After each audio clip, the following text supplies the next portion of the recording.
Welcome back. Another live stream. It's all about designing for Dungeons and Dragons 5e today, and we'll be dealing with the orc and the goblin. For those of you who don't know, I have brought along a lot of resources with me. I do have plenty of books to refer to with regard to this design process. I guess I would like to point out that I'm going to go over some of my design goals like I normally do, so that it's quite clear what my design goals are. But also too, I'll put up a poll. Feel free to take part in that poll. Your feedback is welcome in the chat, okay? It doesn't mean I will take on board everything that people say in the chat, but certainly a conversation. It's always interesting. Sometimes it really does help me figure out where I want to go with these sorts of things. Anyway, so grab some food, some drink, make sure you're comfortable, and turn on your thinking caps about the orc and the goblin, and we'll see where this goes, eh? All right. Hi, welcome to How to RPG. My name is Fred Wheeler, and today I want to talk about remastering, modifying or fixing the orc and goblin race or species for Dungeons and Dragons 5e. For me, those particular races are quite important. I have played a lot of half orcs and orcs over the years, and I have played in a party of all goblins. So orcs and goblins are near and dear to my heart. I certainly like the idea of playing them. So what I want to do is I want to go over my design goals very quickly. I've gone over these before, but I'll do this very fast, and then we'll get straight into the process. I will share the document with you so you can see it on Google Docs as I'm working through it, and I'll keep an eye on chat.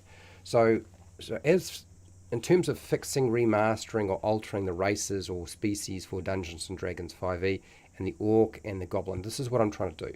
I'm trying to keep the race or the species as simple as possible. I don't want to have a lot of really complicated rules which make it difficult for players and game masters and dungeon masters to adjudicate or figure out how to actually make it work in your game. I don't want that to happen.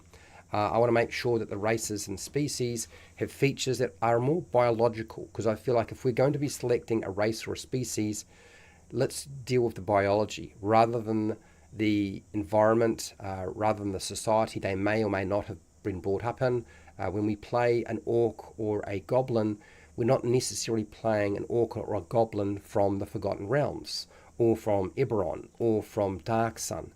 So I want to kind of dissect some of the stuff that's sort of been more cultural and take that out a little bit, and just stick with the stuff that seems to make more sense biologically for those particular races. I'm not really concerned with the races being balanced, okay? I mean, some balance is important, I agree, but Dungeons and Dragons has really never been mechanically balanced, although they certainly did try with Dungeons and Dragons 4e, and I'm not trying to duplicate 4e. I want it to work mechanically. So whatever we do, it's sort of, I want it to make sense mechanically, how it should work, okay, rather than the balance side. I certainly feel that reducing dark vision benefits to 30 feet or removing them completely. There are too many races and species that have dark vision. But the goblin and the orc are a difficult one, because these are probably races or species that should have dark vision. So an orc, you know, if you look at the lore behind the orc and the goblin, they really are a species that probably should have dark vision. Although, you know, if you go far enough back, the goblin folklore is very different again. So maybe there's some maybe some differences there. But so I've got a bit of a problem, because we'll get back to that. I don't think it's going to be as simple as I would like it to be with regard to dark vision. There's a few things to consider. Make sure ability scores allow for some choice rather than being locked in. I still want ability score improvements to reflect the biology of a species or a race, but I don't want it to be too hard and fast, okay? I want to just get the basic gist of the idea. I still am fond of the idea of doing something with this. Eliminating short rest and long rest mechanics from a race or species. Look, if it's something you can do as a race or species, why is it recharge? You should just be able to do it all the time. If you can't do it all the time, you've made something that's too strong, in my opinion. I really want to remove anything that's attached to the race or species that is a bonus action or reaction as a race feature. I don't think that's a very good way of building out a game. It doesn't make any sense to me. Again, it's a limited resource. and don't know that I necessarily like that. But I also have some issues around the bonus action, and I will talk about my issues around the bonus action in the future, but not today, and the reactions. I'll give you my rationale as to why I don't think D&D 5e needs the bonus action, or even to have every single race essentially having dark vision. And sure, my home group likes and agrees with the changes. They will tear this apart for sure. They are really quite mature now, so they're actually good at giving me feedback without it coming across as being a bit hard to handle. They're quite kind in their feedback, frankly, which is wonderful. Also, too, I want the races and species to make sense to me. I often find when I play a race or a species for Dungeons and Dragons, and frankly this applies to any version of the game, it doesn't quite make sense to me. I get a little bit lost as to why we're doing it this way.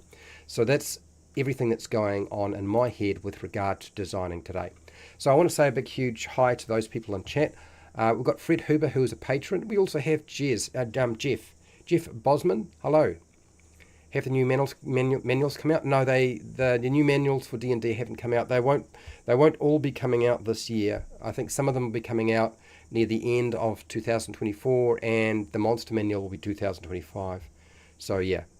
Also, hello Luna, how are you doing? Orcs and goblins in folklore are fairies, and Luna makes a very good point. It's quite true, they are. They're very much a fairy race or species. They aren't the thing that we're kind of used to. No, I'm not suggesting we go back to fairy folklore completely, but I still want to do something with it. Anyway, let's get off to a cracking start. There's a lot to get done, and I don't want to be going too long. I would like to be able to get this done in about an hour. Less would be even better. but it's design work, and design work takes time. I have had time to think about a lot of this stuff in advance, so I'm not completely lost, and I do have resources in front of me. Unfortunately, with regard to an orc or a goblin, most of the resources in front of me will be of no use to me because you couldn't really play them in older versions of the game. They were very much monsters rather than a playable race or a playable species. So that's sort of one issue, I guess. Anyway, that's beside the point. Let us move over to here. I'm going to get rid of the hat just so that all the heat that's building up in my brain gets a chance to escape. And let's work through the first one. Okay, so I'm going to show you what I'm going to do with the orc right now. Right now, the orc in D&D 5e has been modified and changed multiple times. And in the past, there were penalties. I'm not really keen on going down the path of penalties. By all means, that might work for some people, but I'm not really sure that it's necessary. I think we just focus on the thing that they're biologically really good at, that sort of makes sense for them. And for me, I think it's a no-brainer that when it comes to an orc, it's going to be strength. I don't even know if we need to go through the books to actually look at all that stuff. So this is what I'm going to do. I'm going to port over a whole bunch of stuff fairly quickly that I've already done before, which I know I feel like is a good framework. And then I'm going to just make those modifications with regard to this one. So ability score improvements, and we'll do that for the orc. So I've been using this format a little bit now. And I think it's working quite well. Let's see. Yes. So we'll get rid of this. Drop this down. And we'll put that there. So, and paste. Okay.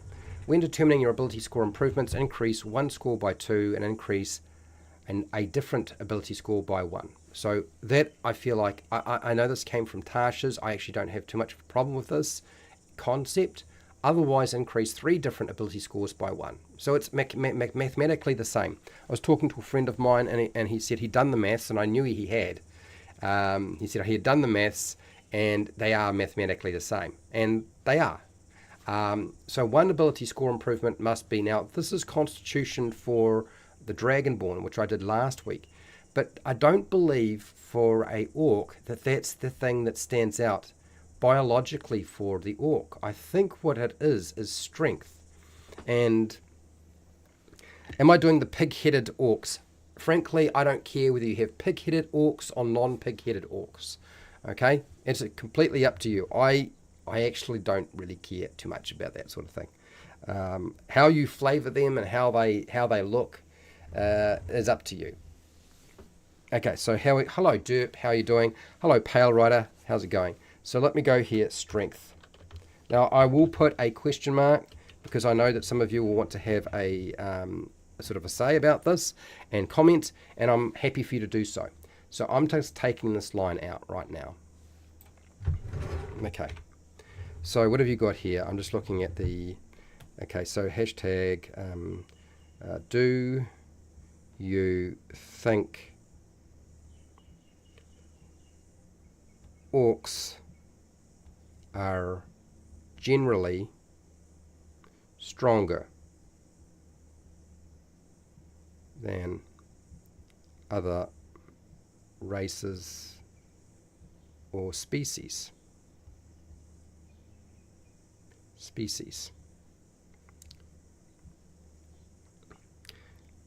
So I'll ask that question. Really, the question is more around what ability score, if any, should be locked down to increase. So the idea behind this is either you're going to select one of those ability scores that you increase by 2 is going to be strength, or it's going to be just the increase of 1 that gets increased, we increase strength.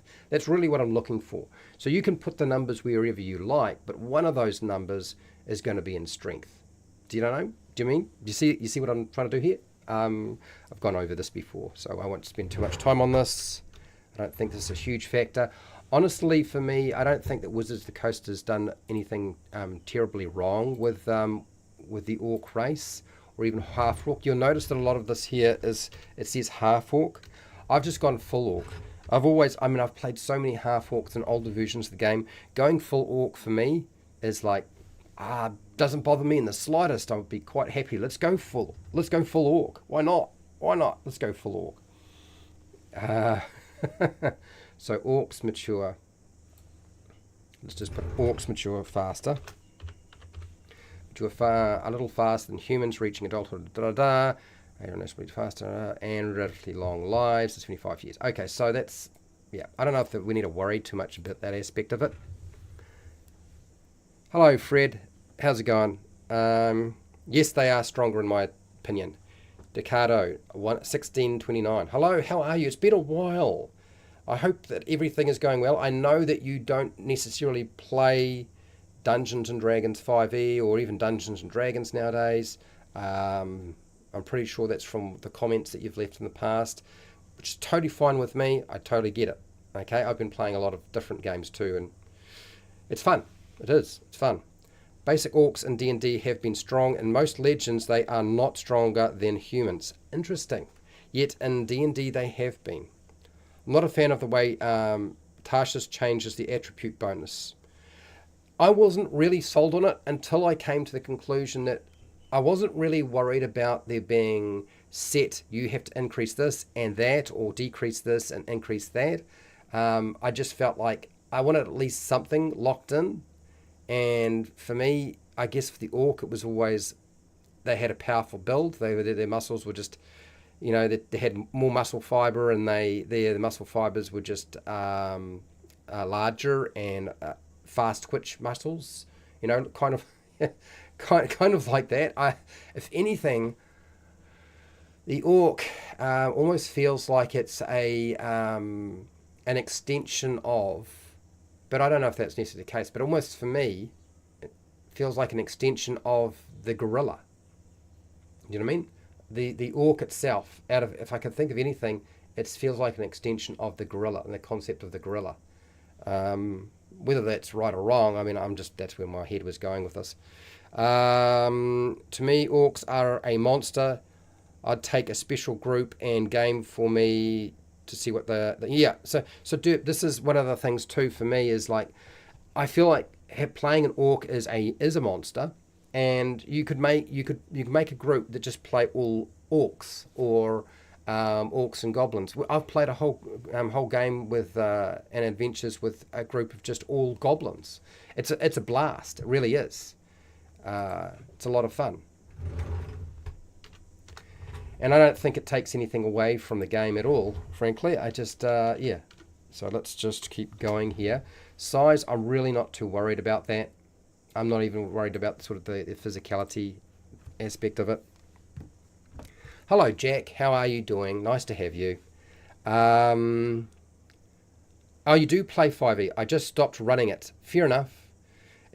Let's get real. Running 5e is a bit of a she's a bit of a mishmash. Can be a bit brutal sometimes. The good old days when you only get a 1 hit point for 24 hours, taking it easy. Yeah. I remember. I've been playing basic Back Me. I'll be playing more basic Back Me this year, actually, as it happens. Orc should be stronger. Give them a 1d6 bonus. I don't know about that. Jack. I think that's getting a little bit, yeah. So you think the 8-man version? I guess I do. I guess the 8-man version of the Orc is the one that sort of sticks with me. But I wouldn't even say that it's an ape man. I wouldn't classify. I honestly wouldn't classify an orc as a Neanderthal. I wouldn't even think that. I would literally think that they almost feel like they're more like the gorilla. But it's a fantasy race or a species, right? So how do you lock that down? I don't think you can very easily. Yeah, I suppose you might say it's like silverback gorilla with more intelligence. Yeah, I suppose. Yeah, I guess that's where my head is at. I don't know if that's necessarily the way to go, but orcs are somewhat larger and bulkier than humans and range from 5 feet. So this is where I always kind of have trouble with it. Range. I actually feel like they should be quite large, but they could also be quite broad too. So 5 feet's probably, but the top end, I actually would prefer to go more towards the 7 foot range. Honestly, I think that would be better. I'm still fine with them staying medium size. Their speed being 30 feet, it's fine. It seems about right if you ask me. I don't think there's anything particularly special about their speed. Let's get on to the stuff that's a little bit more difficult. And it's coming up right now. There's the dark vision that I was worried about, but here we go. Let's drop this down a little bit.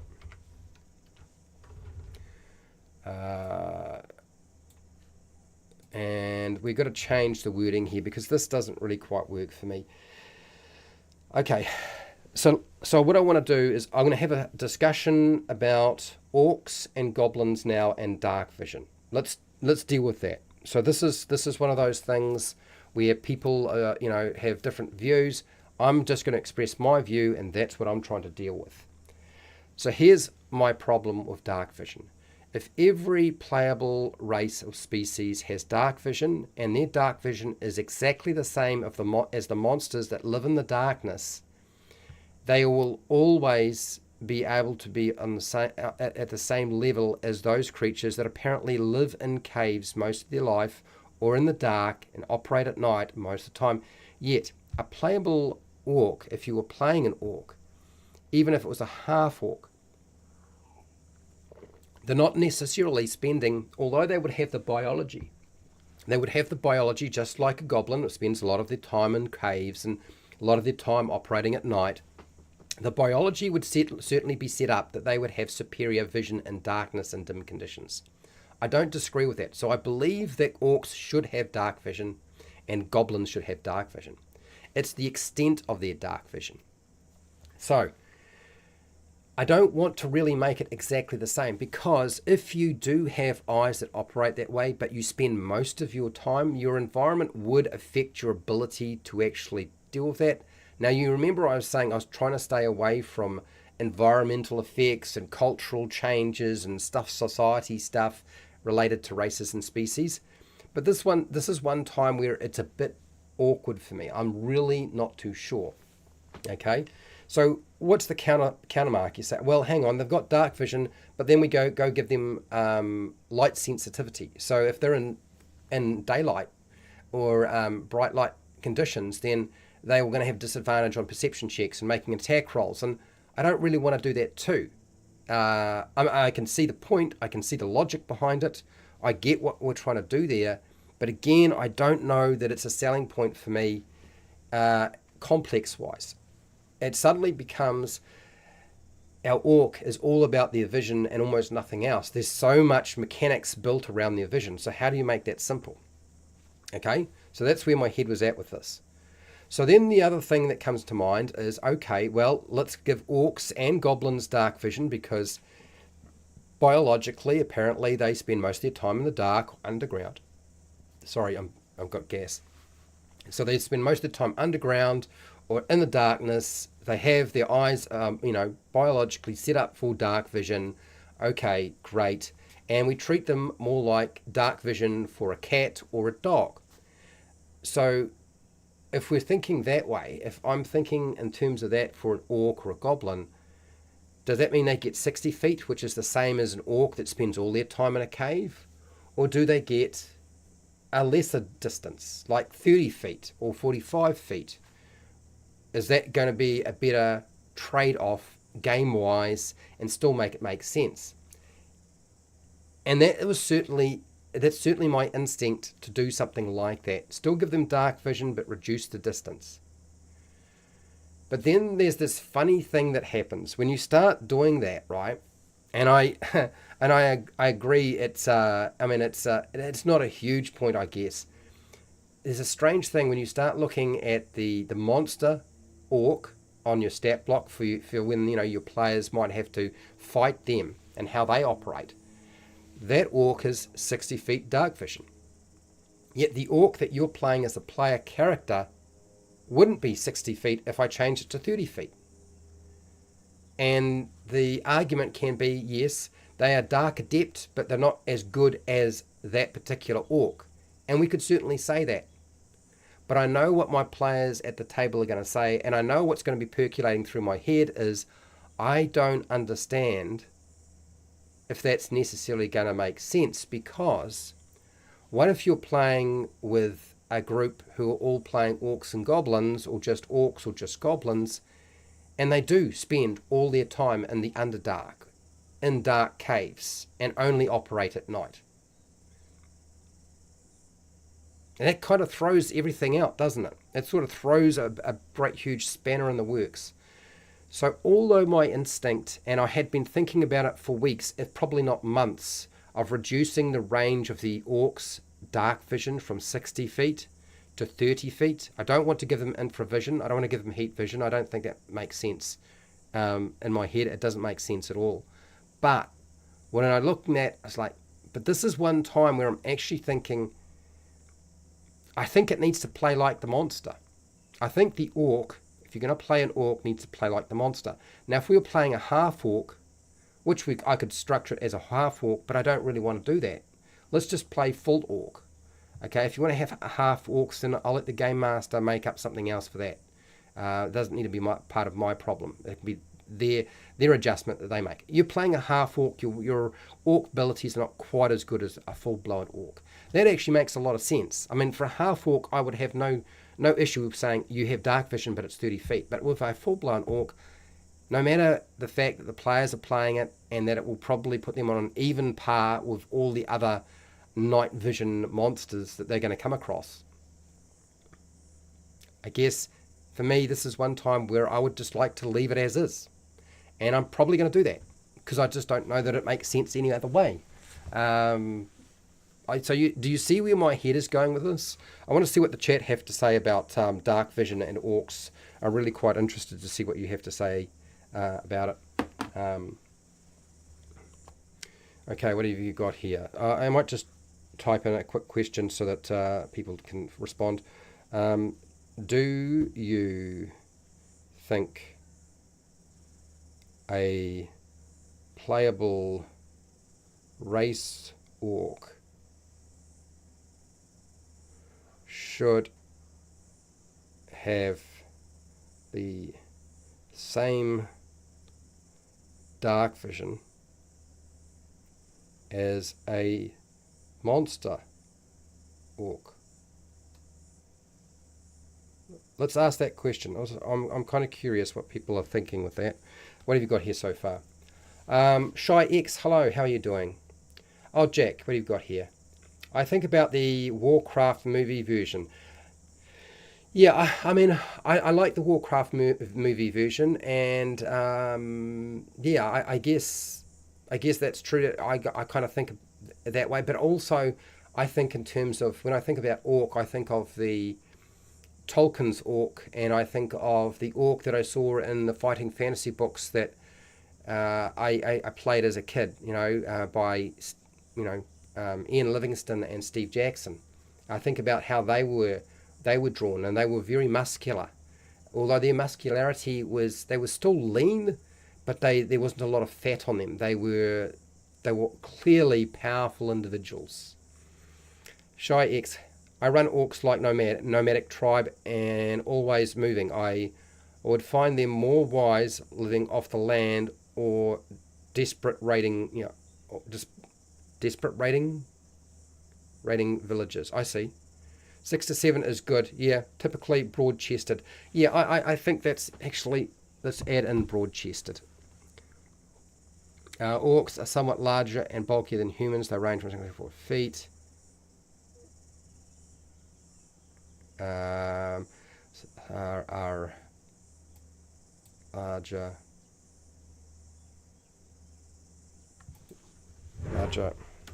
with broad chests and bulkier than humans.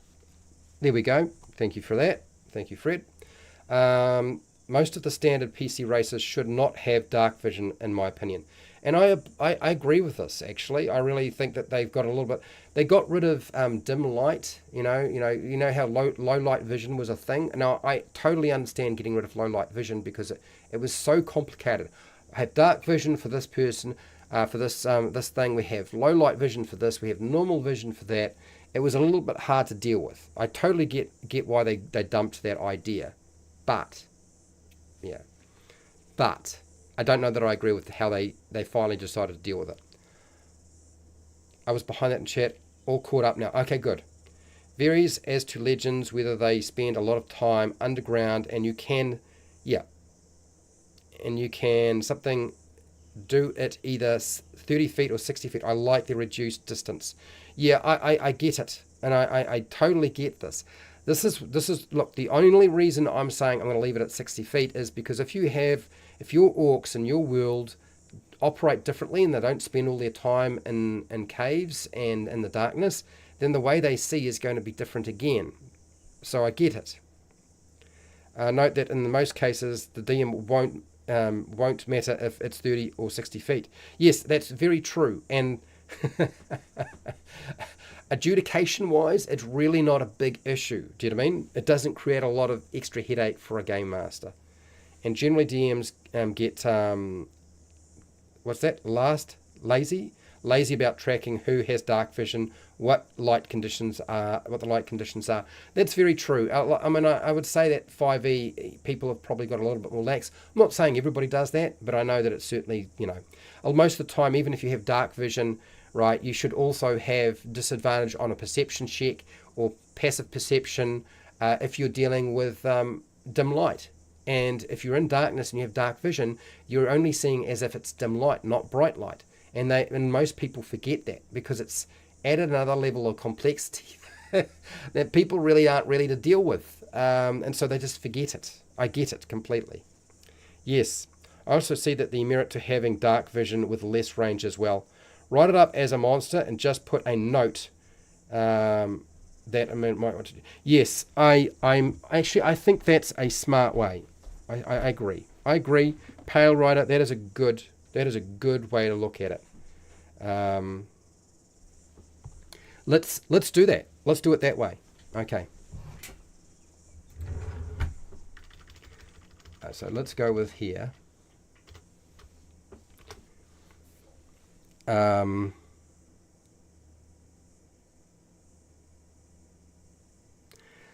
Orc blood and biology.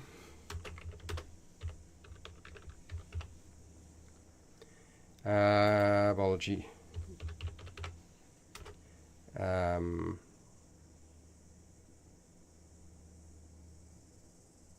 Let's just put provides superior vision in dark and dim conditions. You can see in dark, dim light within 60 feet of you as if it were bright light, and in darkness as if it were dim light. You can't discern colour in darkness, only shades of grey. Now, let's put an amendment to this. Let's put that amendment in that you were mentioning. Let's do this. Now, I think you actually worded it pretty well. Game masters might want to reduce the dark vision to 30 feet if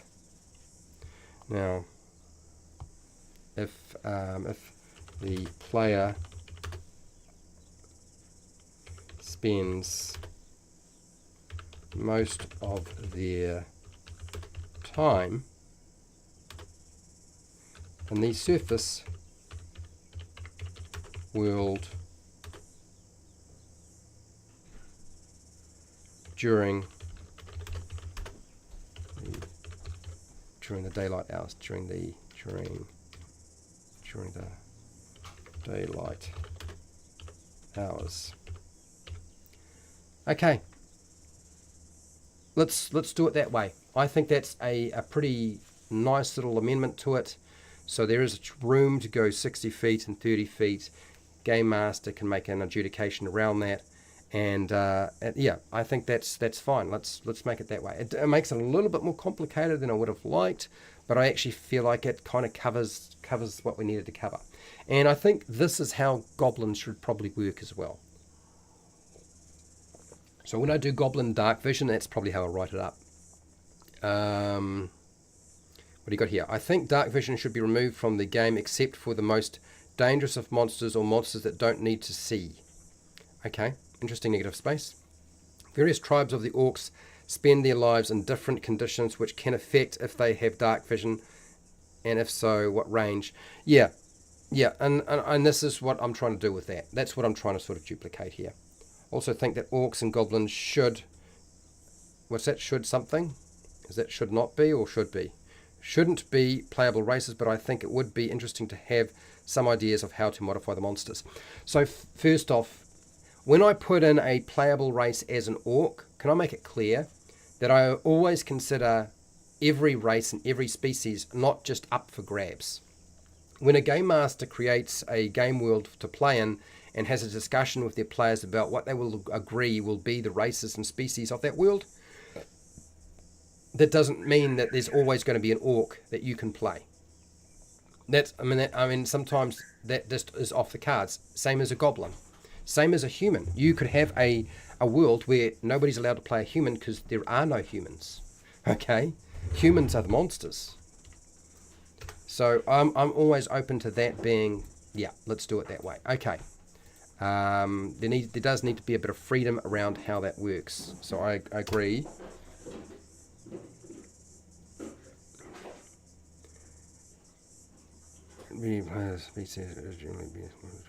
Okay, yeah. So, menacing. You gain proficiency in the intimidation skill. Okay, that's fine. I actually want to add to this. One of the problems I've found with having just proficiency in the intimidation skill is the benefit or bonus usually doesn't, because it's a 20-sided dice roll, doesn't necessarily equate to you're actually any good at this. Because quite often you play an orc, and although you are an intimidating presence and quite frightening, the dice roll never reflects that, really, because you probably won't have a high modifier in charisma, even if you do have your proficiency bonus. So it's still very just a luck of the chart, just luck of the draw. And so this is another amendment to this that I want to put in. You also get advantage on dice on what is it? Charisma and intimidation checks to scare or intimidate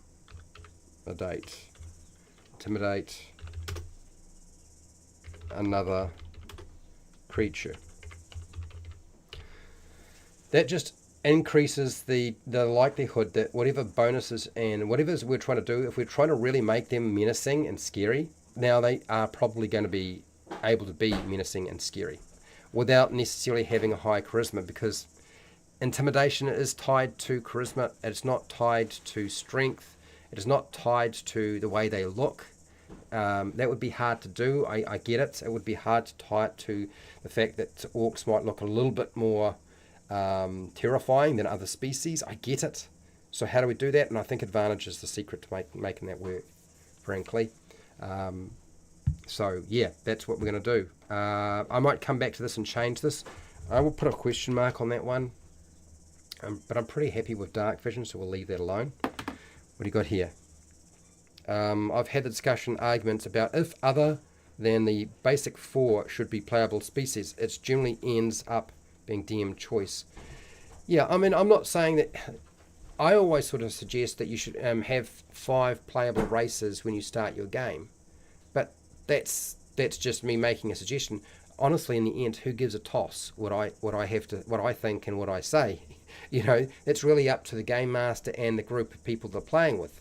If the dungeon master only wants humans and nothing else, or just wants 4 playable races or 5, and the players don't want to do that, they're going to go somewhere else, or they're going to say, okay, fine, that's all good. You know, what's the 4th? Human, dwarf, elf, and halfling. Halfling, hobbit. Yes. Well, they had to get rid of the word hobbit, didn't they? This campaign, you can start off as one of the following 2 races. That's all that exists in the known land, and that's quite possible. Yeah, definitely not gnome. Oh, come on. Don't be hard on the gnome. Nothing wrong with the gnome. Yeah. Like I said, this opinion stuff is opinion stuff. We can have differing opinions. I always say this, like we can have differing opinions and still get along. It is possible. In the past, I have allowed different attributes, bonuses to be used for intimidation. For example, a fighter could use strength bonus towards intimidation. Orcs need a punt gnome ability. yeah. And Decado, I agree. I think that, I mean, we could say, well, their strength is the modifier you use when you're making an intimidation check. Or we could just say we give them proficiency in an intimidation skill and advantage on the charisma intimidation check. So I think that kind of covers it mostly. But this is why I put a question mark on it. Anyway, let's keep going, otherwise I'll be here too long. Relentless endurance. One of the things I really have never really had any issue with, but that's because I was playing them. You know, I've played a lot of them. I've played a lot of half-orcs people and a lot of orcs. When you are reduced to 0 hit points but not killed outright, you can drop to 0 hit points, to 1 hit point instead. You can't use this feature again until you finish a long rest. Now, this is one time when making it a long rest, I have less of a problem, because of the what's happening is basically what relentless endurance is trying to indicate is it's hard to kill an orc, but they can't just do it endlessly over and over again. We wouldn't want that to really be the case, right? I totally understand, but I would never want it to be a short rest. Being able to use this feature as a short rest, no. But if they get to, you know, have a sleep and so forth, yes. If a week passes, yes. I'm not really too worried about that. I don't want to put in anything else. I actually don't want to change this that much at all. I'm actually quite happy with the way it is. It might sound like, what are you remastering, Fred? Are you just changing dark vision? I know what you're probably thinking. But I have changed some stuff, not everything. Okay, savage attack. Let's have a look at savage attack. In the past, I have, so we've got that one. It does cover it. We were using the house rule I posted before 5e and the advantage rule. Yep, and that's why I was thinking let's make it simple, because then you don't have to worry about which ability score you're using. You just get advantage on making that charisma check or intimidation check to scare and intimidate another creature. It's nice and simple. What about just giving them a separate intimidation menacing ability not connected to the attributes? Yes, Pale Rider, that could be done too. I'll tell you what. I think what we do is let's broaden out that last statement. You also get advantage on any ability, whoopsies, ability check on charisma. So let's do this. Cut.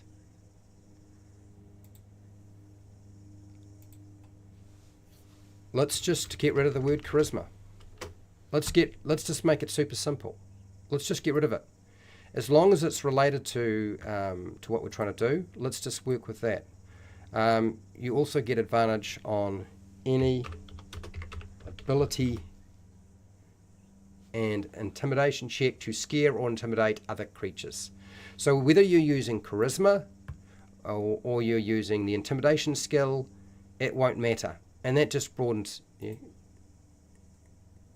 that just covers it all. So it's most of the time people are going to use charisma, but if you have a different special case where you decided that you're going to use strength in the case for an orc, then it will work with that. And that just opens it up completely. We've now essentially given them a +5. And if you're using skills and like intimidation, then you might potentially get your proficiency bonus. So there's a good chance you're actually going to scare somebody with it. Let's do it that way. I think that's the simplest way to go. Heck, I'm almost tempted just to take away the word intimidation checks. It could be just ability and skill checks. You also get advantage on any ability and skill check to scare or intimidate another creature. There we go. Let's just do that. Skill, ability and skill checks to scare or intimidate another creature. I don't know why I even didn't think about that. That just means, because I know some people might potentially, there might be some skills, if you're using skills in 5e, you might find there are a few things that might make more sense than using intimidation. So what would that be? So I'm going to just leave it like that. That covers our basis. Savage attacks. Again, I'm not really too worried about savage attacks. I'm pretty happy with how that's laid out. Let's go through it though. You'll see right now I'm only making very slight changes here. They're very minuscule. I really think that Wizards of the Coast did a pretty good job with the orc ultimately, or the half orc. When you score a critical hit with a melee weapon attack, you can roll one of your weapon's damage dice one additional time and add it to the extra damage of the critical hit.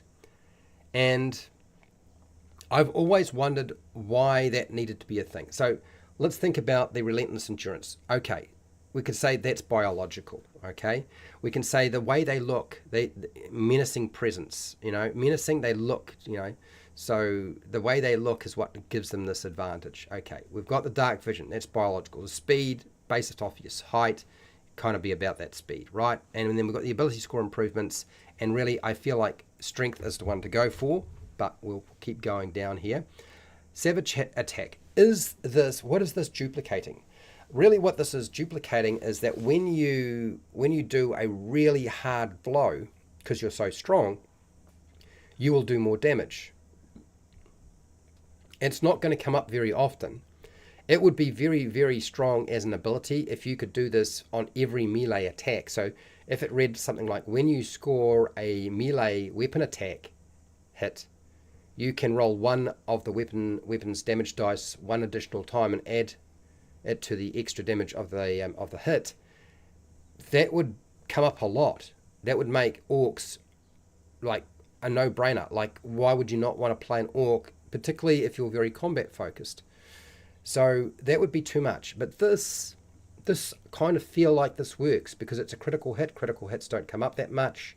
It's going to be 5% of the time you might get a critical hit. unless of course you're cursed by the dice gods, or you've got unbalanced dice, or you're blessed by the dice gods. So I'm actually fine with this. I don't think that needs to be changed. Next. Now you know what I some of you will know how I feel about languages. We always seem to get tied down to you must have Common and Orcish, okay, as a language. And again, I don't think it's really that necessary. So what I'm going to do is I'm going to go and port over what I've written in previous races and just write in a slight amendment. Okay, so I'm just going to take this bit and just rewrite it for the Orc and do pretty much the same sort of thing I did before. Okay, let's go here and paste. And let's get rid of this sentence here. Okay, you can speak, read, and write 2 languages of your choice. I'm fine with that. I mean, I suppose we haven't really classified and said that orcs are stupid. Okay, we haven't biologically said they are stupid in the way that they're structured here, right? We haven't really said, okay, we need to structure them that way. We haven't done that. What we have done is we've leaned into they are probably very, very physically strong and quite tough to look at. This is how I would prefer to have it. If you want to have Orcish, great. If you want to have Common, great. If your character was brought up in a Orcish community, in an Orc community, come on, community, sorry people, in an Orc community,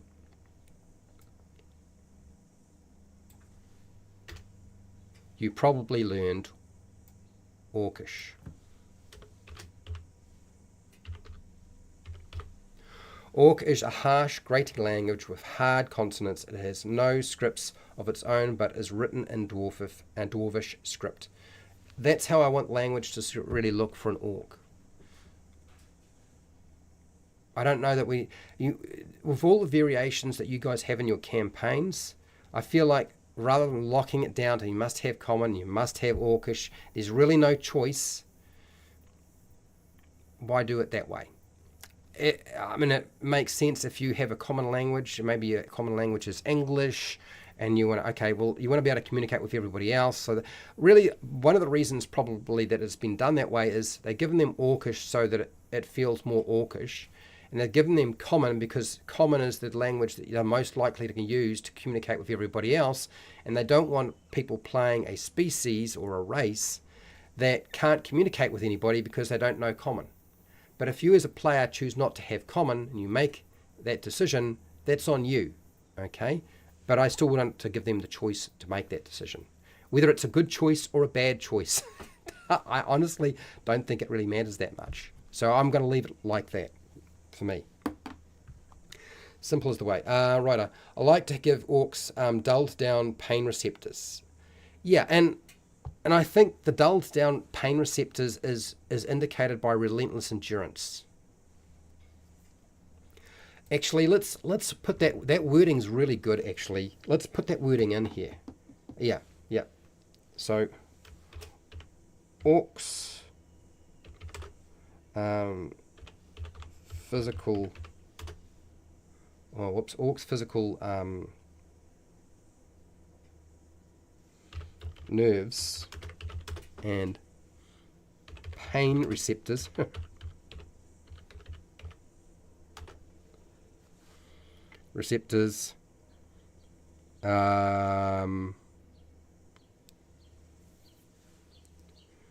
work differently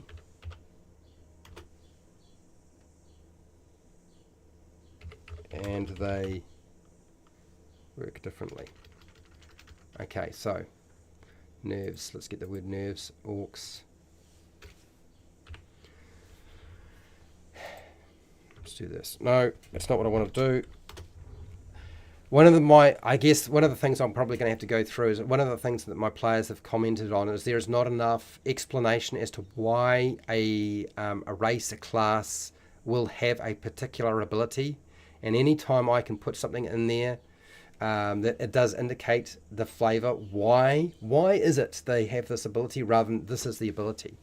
So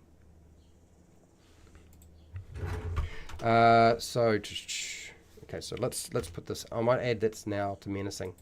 An orc looks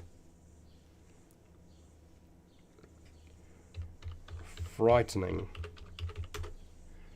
to other creatures due to their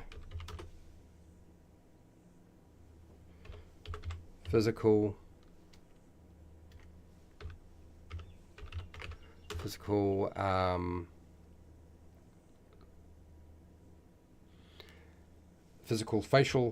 facial features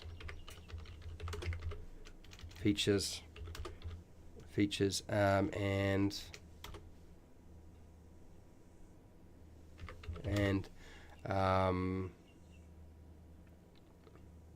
stature. Yeah, there we go. Cool. That's what I wanted to put in there. I just had an idea. Maybe you have redundant organs like Klingons. Yeah, well, maybe that is. Okay, let's. Yeah. Orcs' physical nerves and pain receptors work differently.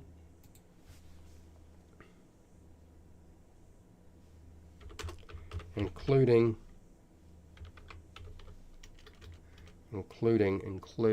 come on, Fred, including redundant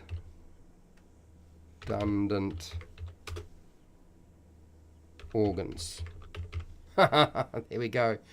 There we go. That's sort of that sort of helps explain why that's going on there. Okay. All right, I could do the same thing with savage attacks, but I'm going to just move on. I think we've kind of covered what was going on there with above. So now that we've done that, what I like to do is I like to go and look at the orc that was playable in other versions of D&D. Now, the orc was not playable in basic BECME D&D. It's not in the rule cyclopedia, so it's not an option. And it's not an option, okay, as far as I remember, in AD&D, Advanced Dungeons and Dragons, I don't believe had the option to play. Oh, no, it has the half orc. So it does have the half orc. So this is AD&D First Ed Edition, the orc. So let's have a look and see what First Ed Edition orc said about playing a half orc. That's not a full-blown orc. That's just a half orc. Let's see what they have to say about this as a playable race. It is on page 17. So let's go to 17. I'll do this fairly quickly. Okay, so and it's a very small section, by the way, people. It's on page 17, and this is what it says: half orcs are crossbreeds. So yes, 1/10. Okay, it goes on to sort of how much of this and how much of that. What's the difference though to everything else? The orc race, so what is it? As it is assumed that player characters which are of half-orc race are within the superior 10%, they have certain advantages. Half-orcs, maximum of 10th level, so this is, don't worry about this, but thief, 8th level, and assassin, Okay, so there's two classes they operate in: cleric and fighter. Cleric, thief, cleric, assassin, Okay. When playing multi-classed, no, that's not. It doesn't really spell anything out. Half-orc characters are able to speak the common tongue of humanity, their alignment language, and Orcish as well. So they gave them 3 languages. So they actually gave a half-orc 3 languages. These characters are able to learn a maximum of 2 additional languages. Orcs have infravision, so they gave them infravision, not dark vision. So they can detect varying degrees of heat, radiation, up to 60 feet distance in darkness. There we go. As has been shown before, half-orc characters have bonuses of +1 to both their strength and constitution. So they said both strength and constitution, but we're going to just go with 1, okay, initially rolled, but they must subtract from their charisma. So I don't want to do that. Note this penalty is in regards to their non-player character henchmen who are not. Yeah, okay, all right. So that's really all there is. There isn't anything else about the half orc in AD&D First Ed Edition. Nothing that I really feel like stands out. But it's interesting that they gave them 3 languages, not 2 languages, but 3. Now, what about AD&D Second Ed Edition and the orc or half orc, which I don't know if I can't remember if it's playable. It's been a while since I looked at this one. It has got it doesn't have it in this book, so it's got dwarf, elf, gnomes, half elves, halflings, humans. That is it. So it's not an option in that book. So let's just move along. We already know what 5e is talking about, so let's just move that along. Let's grab. I'm going to open up 3.5, but this is 4e D&D, and let's have a look if we have the half orc or the orc as a playable race. And if we look on down here, dragon, dwarf, elf, eladrin, half elf, halfling, human, tiefling. So no, it's not an option in the basic core rulebook for 4e. Now, 3.5 is definitely going to have the half orc because I played it a lot. Okay, so let's have a look and see what it says about the half orc. Let me just scroll up so we know that we're still on the half orc. I know I should be moving on and I should have been finished by now. But yeah, I guess I'm just working my way through this. So to be fair, I don't really want to mess up the orc too much, so I'm spending more time on it than I probably should, because I like playing half orcs and orcs. So it's near and dear to my heart. It's like the monk and the wizard, unfortunately. Okay, 18, 3.5. What did it say? 18, page 18. Here we go. The half orc. Physical description. So it said between 6 and 7 feet tall. And actually I like the idea of going taller rather than smaller. But that variation is like, does it really matter that much? Keeping it taller is good. So I'll leave that to the players. I don't think that's something I need to worry too much about. Half orc lands, religions, languages, names, No, here we go. So here's the mechanics behind the half orc. So a +2 strength bonus, a -2 penalty to intelligence, and a -2 penalty to charisma. It was brutal. Playing an orc, you really needed to want to play an orc because there was so many things that were not going to be great for you. I don't want to do any of that. But obviously, strength again is something that keeps coming up. Medium size, let's stay there. Base speed, 30 feet, let's stay there. Dark vision. Now, they had dark vision up to 60 feet. And really, we've gone over dark vision. I don't really want to adjust dark vision for the orc. I think it's fine the way it is. We've written it. We've got orcish blood, though. For all effects related to a race, a half-orc is considered an orc. Half-orcs, for example, are just as vulnerable to special effects that affect orcs as their ancestors. Half-orcs, that's it. Magic items, automatic languages. That's all it says. It doesn't say anything else. That's all that it says. Then automatic languages, common and orcish, bonus languages, and then it lists what bonus languages you might get, gives you some parameters around what classes, and there's nothing else there. Generally for me, I feel like the orc as it stands in that form is fine. Like, let's not worry too much about it. I think the orc is done. There's one other book that I want to look at, and that is Volo's Guide to Monsters, because the orc exists in this book as well. And when you look at this book, and this is 5e, and I'm not saying that we should just do what 5e is and what Wizards of the Coast has done with 5e every single time. Not at all. I'm not saying that at all. But when I look at it, I'm thinking it kind of all fits pretty much. You know, they've got aggressive. Like, one of the things that you see in the orc is they have a feature called aggressive. Now, the monster has aggressive too. It has a feature called aggressive. Now, how aggressive works is, as a bonus action, you can move up to your speed towards an enemy of your choice that you can see or hear. You must end this move closer to the enemy than you started. This is a bonus action thing, and the only reason, because it's part of the monster, the only reason I haven't mentioned it and put it in here is because it's a bonus action.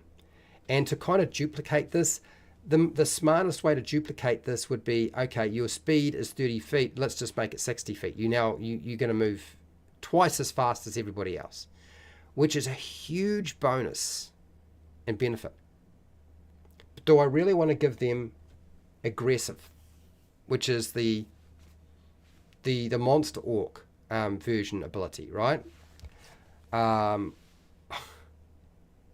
And frankly, there are so few things that the monsters have in terms of an orc as special abilities, and it's one of probably the most ridiculous of the special features that an orc gets, even the monster version.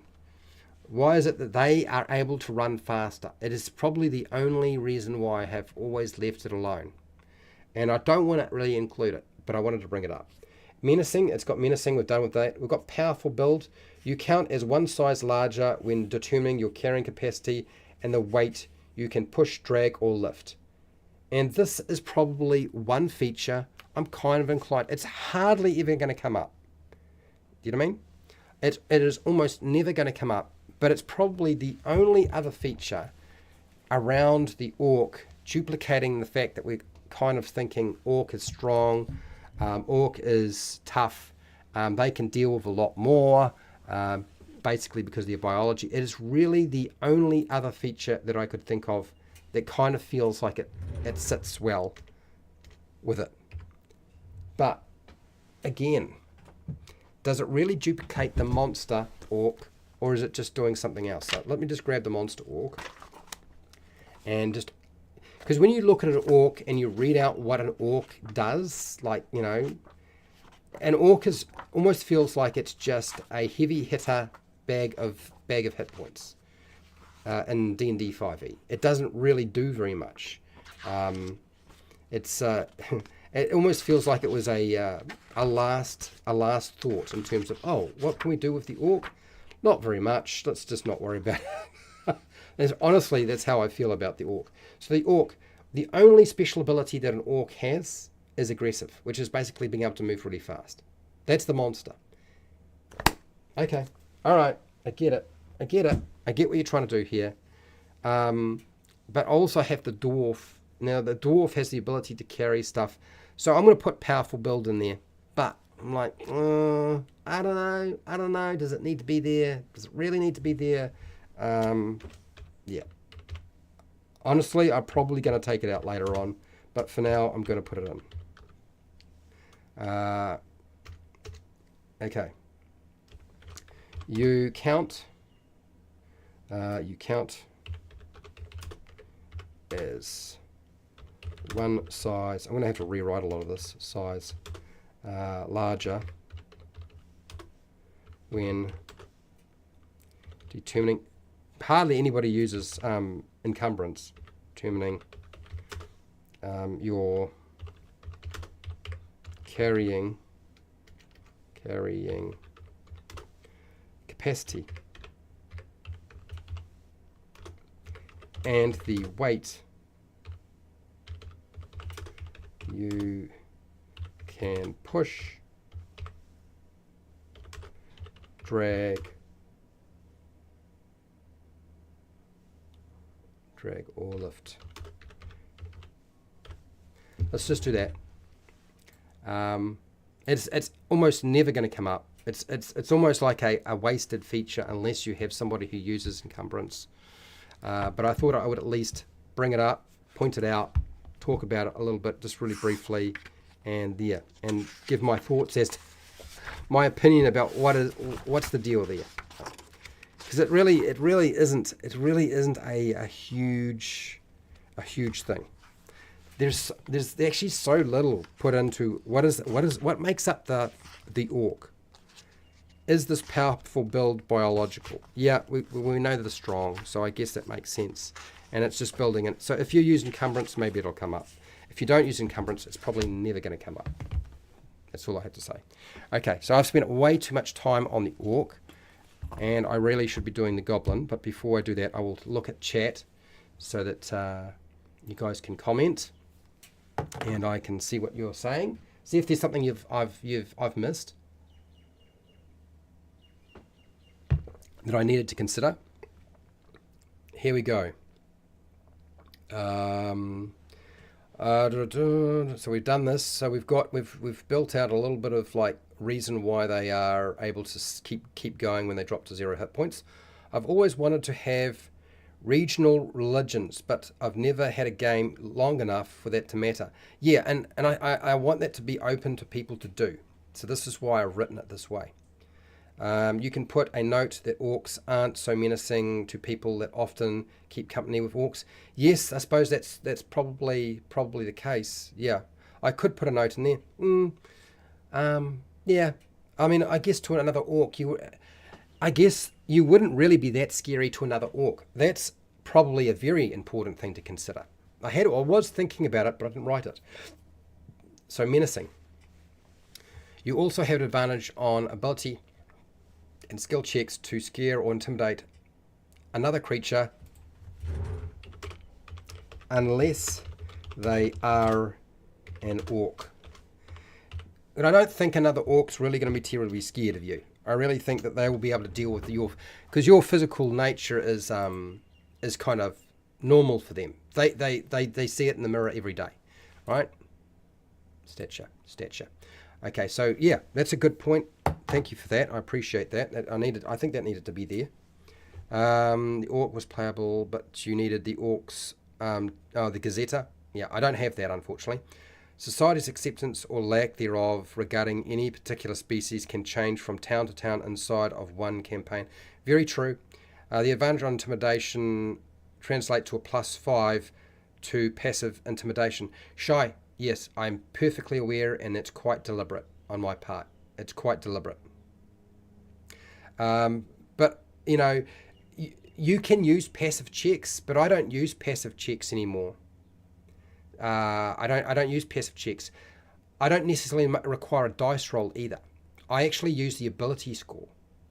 So if somebody was wanting to scare somebody, I would say, what is your ability score first for charisma or strength if I thought that was more important. I would say, tell me what your ability score is for charisma or strength, something like that probably. And if the score was as high, equal to, or greater than the DC I had set, I would not require them to roll dice. I would say, nah, you achieve it. But if it was lower, then I would require them to make an active dice roll.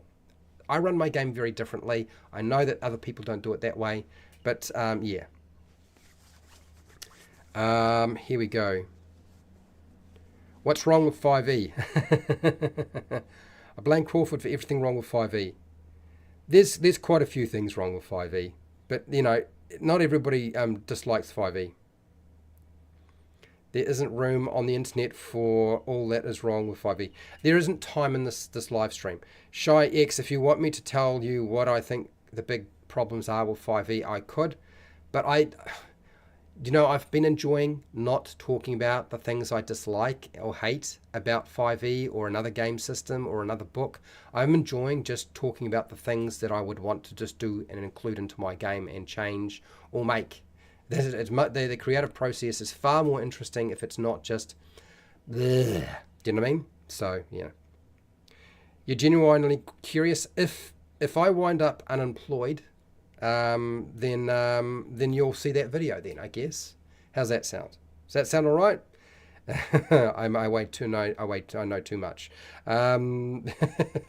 Clipping descriptions giving unintended consequences for many magic items. Too many playable races, too many subclasses that just keep adding more. They pretty much had something like 3 people do most of the production for 5e, and they asked the community what they thoughts were about it. Okay, all right. So okay, you guys are having an in-chat discussion about the problems about 5e. I'm going to leave you to that. So look, Shy X, if you really want me to talk about it sometime, maybe I'll do it. Okay. If I wind up unemployed and with lots of time on my hands, then maybe that can happen. Let's move on. I think we're good to go with Goblin. Goblin, I don't really feel I need to worry too much about because I think it's pretty much a given that dexterity is their thing.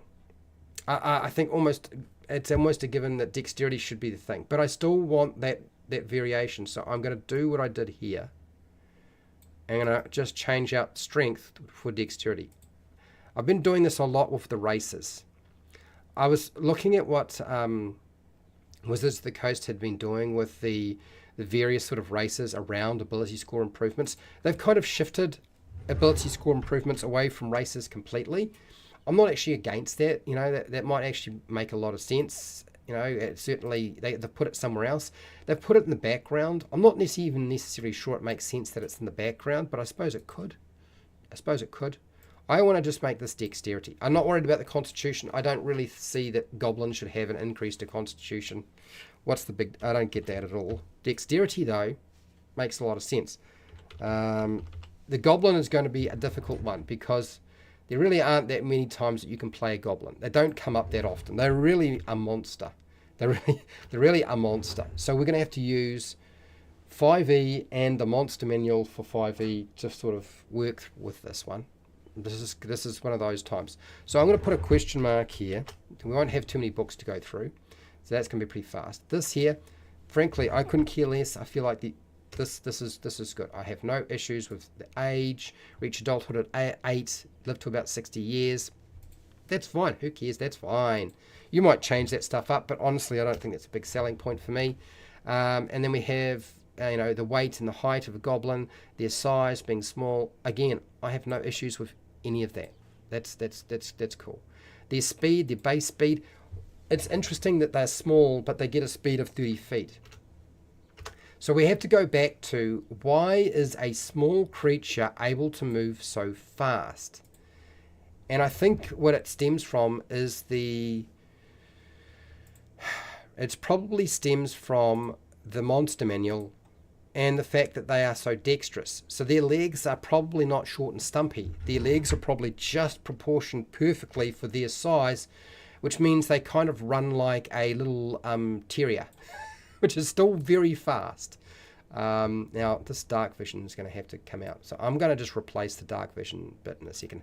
But let's just get rid of that for a second and get dark vision, because I think the orc dark vision is right on the money. The only thing I need to do is change out some of the wording. Okay, and so let's just put here goblin biology. Goblin biology provides superior dark vision. We've got this, we've got that. We have some variation depending on how your goblin operates. So I have no issues with all that. Now the speed thing is an interesting one. We're going to have to come back to that. I'm going to do that in a second. Let's just look at these other features. Okay, Fury of the Small. When you damage a creature with an attack or a spell, the creature's size and the creature's size is larger than yours, you can cause the attack or spell to deal extra damage to the creature. I've never really understood this. The extra damage equals your level. Once you use this trait, you can't use it again until you finish a short or long rest. Well, right away, Fury of the thing, if you're going to have it and you're going to have it as a trait, and this is really a thing, I don't understand why it doesn't work all the time. So this is the first thing I would do, is if you're going to have it, it works all the time. But if it's going to work all the time, it can't get too much, right? We can't deal extra damage. The extra damage equals your level. Is your level going to be too much? And I'm also I want to come back to this because I'm not really sold on this one for a goblin. I honestly think that there should be a different feature for a goblin than this Fury of the Small, and it's not in the playable option. So we'll come back to this. And then go here. You can take the disengage or dodge action as a bonus action on each of your turns. So this is where I have issues.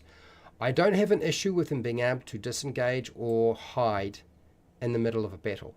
Hiding in the middle of a battle mechanically is kind of silly. It's quite stupid. It's just like, oh, I'm going to walk in behind a wall and hide there.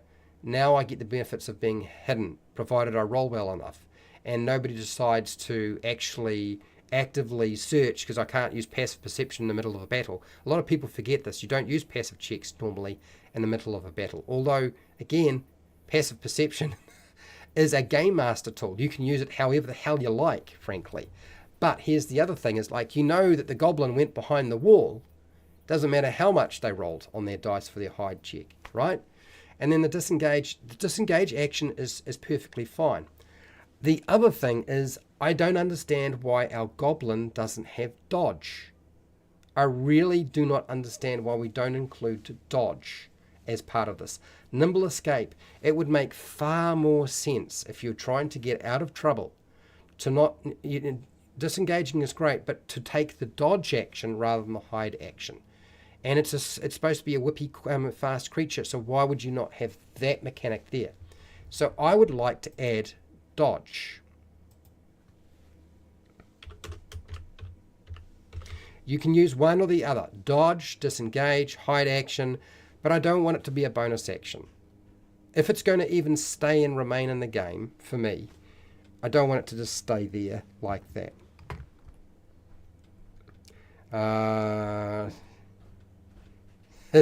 Chat shenanigans. It's all right. It's all right. I understand. I know where you're coming from. This is why I run this live stream. It gives you guys an idea to opportunity to unload and you know, give out a few different ideas that you think make sense. I'm doing the same.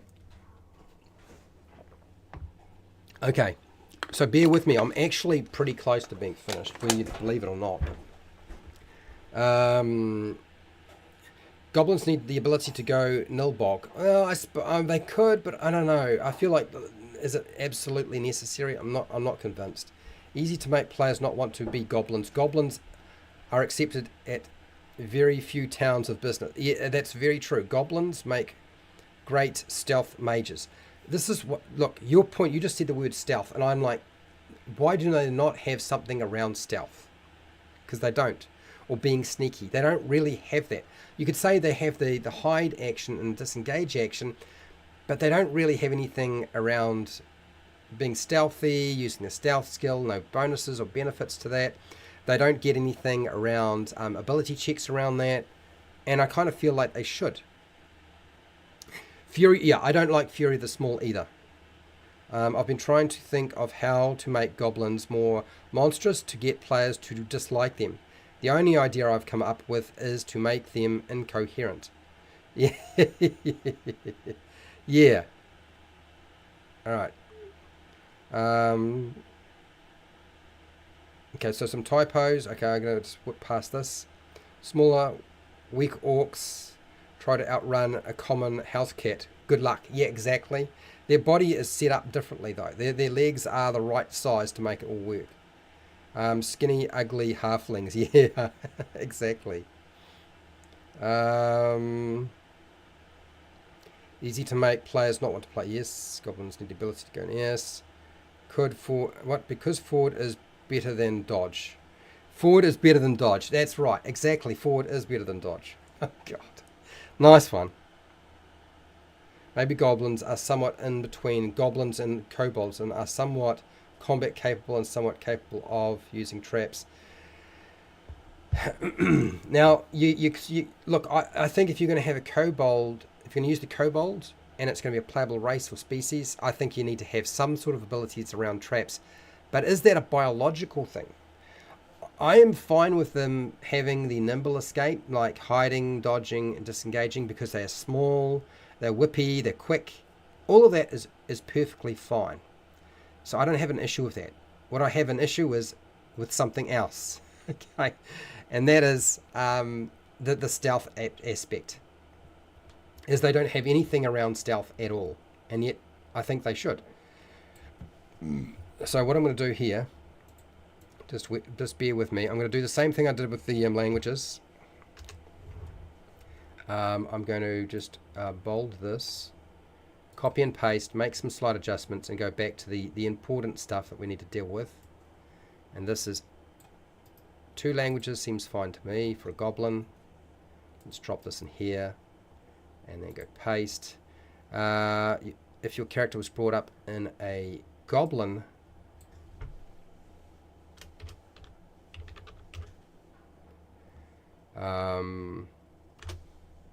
Society or tribe.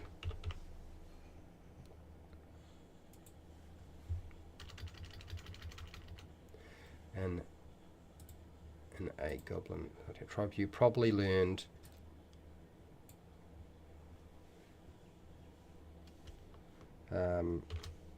goblin.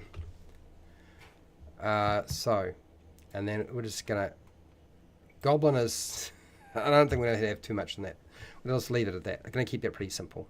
Okay, so here's the other part with nimble escape. I'm fine with the disengage, dodge action, the hide action being used ultimately. I think the hide action is kind of a bit of a nonsense. I don't like the bonus action. I want to remove this.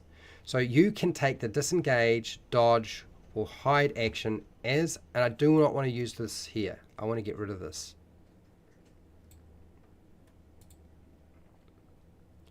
I really want to get rid of this. This bit here I don't like. So if you are hiding, you probably had to move or do something, right? If you dodged, you may have moved, but you may not have moved. Maybe you're just waiting to move. Disengage, there's usually movement involved. So what I think ultimately, if you're going to take either of these actions, you're probably going to use your movement in some way. So you can take the disengage, dodge action, or hide action as part of your movement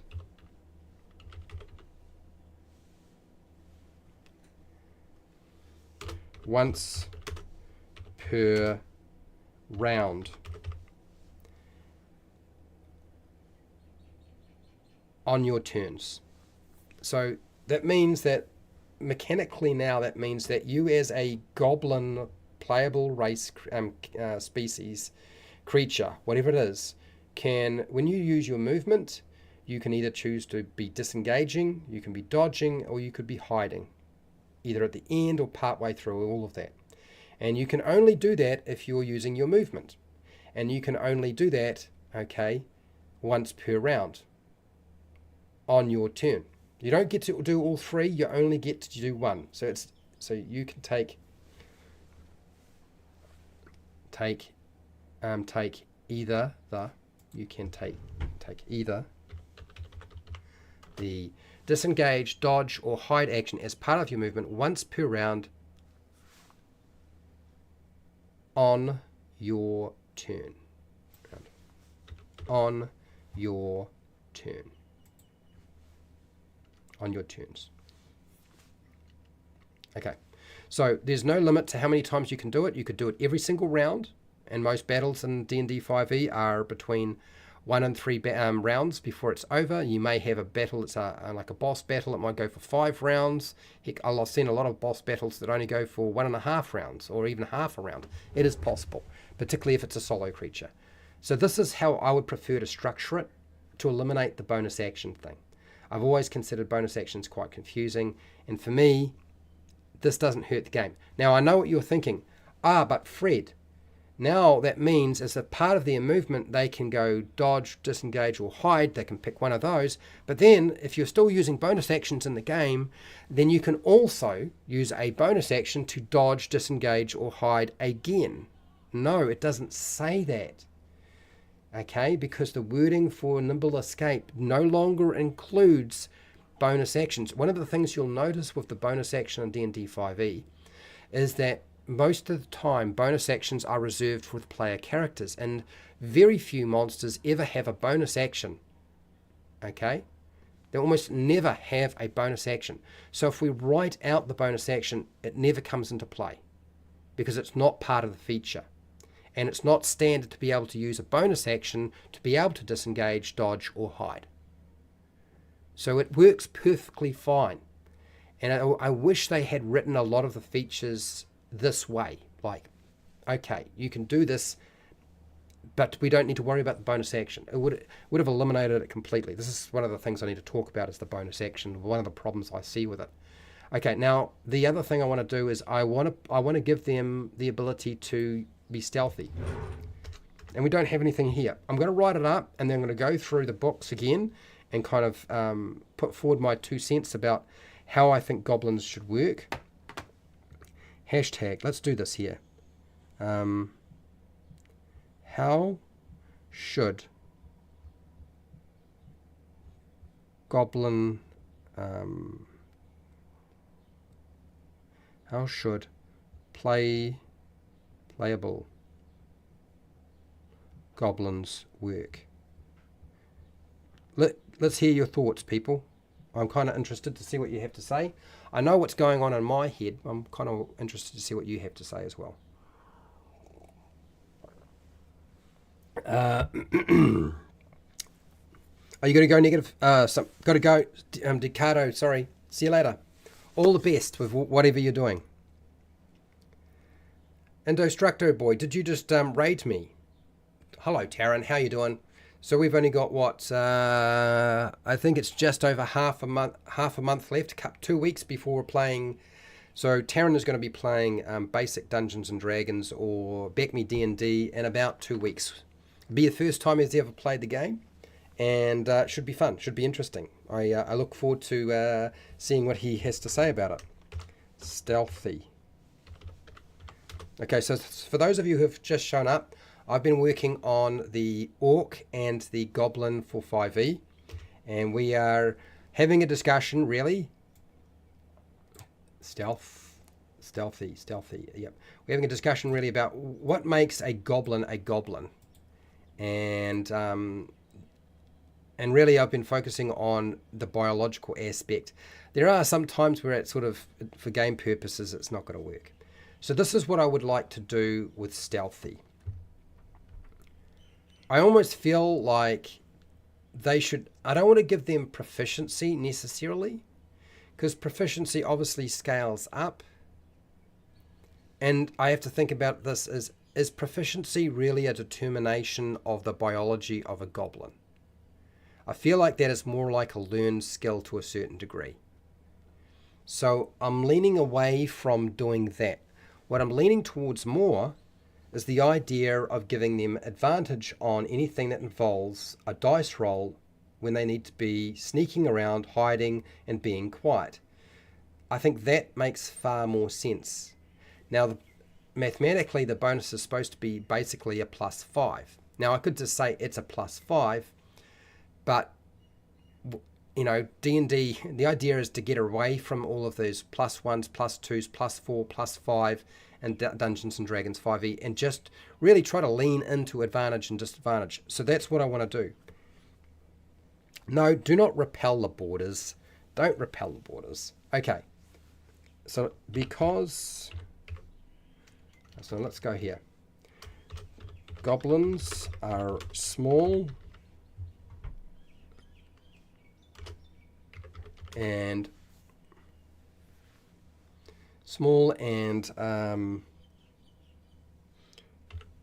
colored to blend into their environment.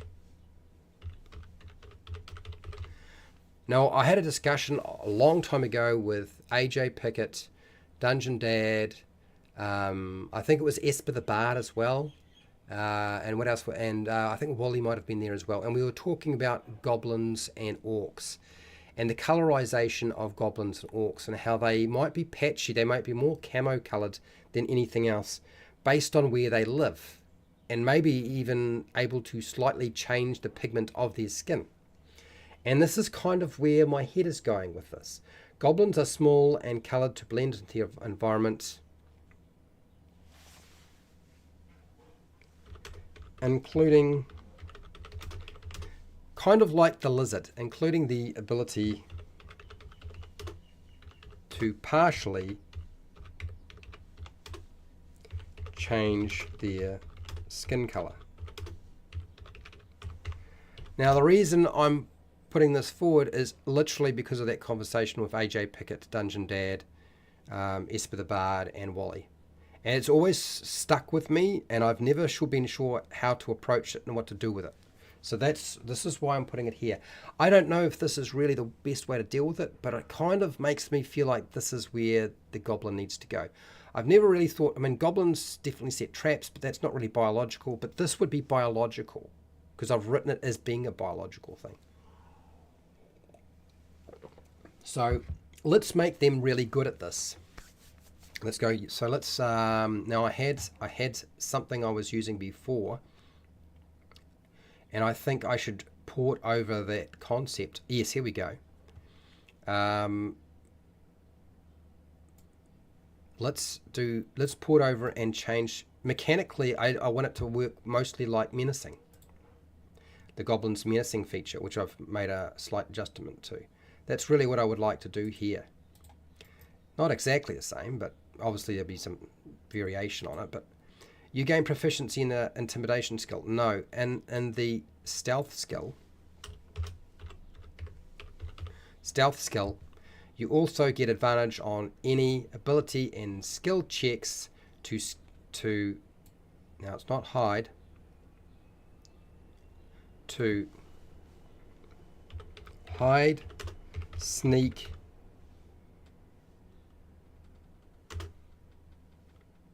and move silently. So if I covered everything, hide, sneaking, moving silently, I think that's kind of broadly what I've done there. So this is where my head is at. Now I totally understand that there's nothing in D&D that says anything like this. I get it.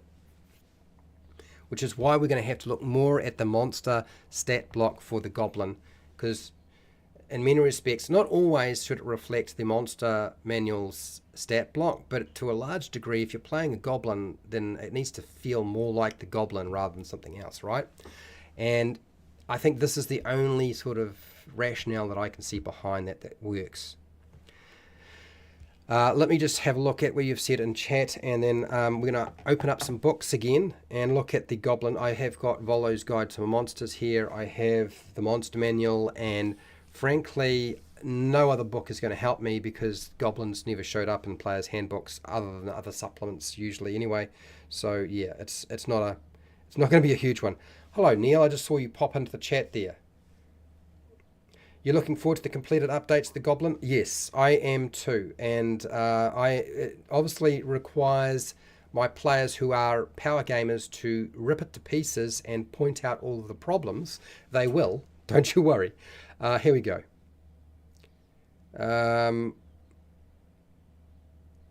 So I've already said that one. Let's look at the chat. You guys are going on about cars. A shrill and grating language.